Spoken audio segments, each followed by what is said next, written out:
राम राम मंडळी, कसे आहात सर्वजण? झालं का जेवण? या जेवायला. आज घरून डब्बा आलाय. मला माहिती आहे डब्यामध्ये काय, तुम्ही गेस करून सांगा. पण जाऊ द्या, तुम्हाला आता नाही ओळखू येणार.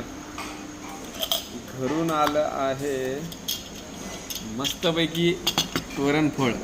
गावाकडे असताना आमची आजीबाई बनवायच्या, नंतर आमची आई पण बनवायची, आणि आता बायको पण सुरेख छान बनवते. वरणफळ म्हणजे अगदी जिव्हाळ्याचा विषय. लहानपणी वरणफळ, आंबील उंडे आणि गूळ टाकून मस्तपैकी चपातीचा एक शिजून केलेला प्रकार, खूप छान प्रकार, एक नंबर आवडायचा.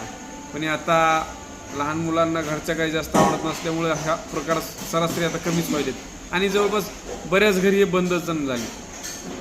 पण याची रेसिपी खूप सोपी आणि खूप छान प्रकारे बनवता पण येते. आणि डाळ वगैरे छान मस्त टाकून त्यावरती आपला लसूणाची मिरचीचा तडका दिल्यावर एक नंबर. मिरचीचा तडका आम्ही ऑलरेडी हॉटेलमधून बनवून घेतला आहे, तो काय घरून आला नव्हता. पण एवढं पण तिखट नाही खायचं आहे, नॉर्मल तिखट खायचं आहे. बाकीचे आपल्या हॉटेलवरचे पदार्थ तर सर्व तुम्हाला माहीतच आहेत. तरी पण एकदा तुम्ही सर्वांनी हॉटेलला व्हिजिट करण्यासाठी नक्की या. आपला पत्ता आहे हॉटेल पांडुरंग कृपा, परभणी पात्री रोडवर, भोगाव पाटी. यावंच लागतंय आणि आल्यावर खावाच लागतंय. धन्यवाद.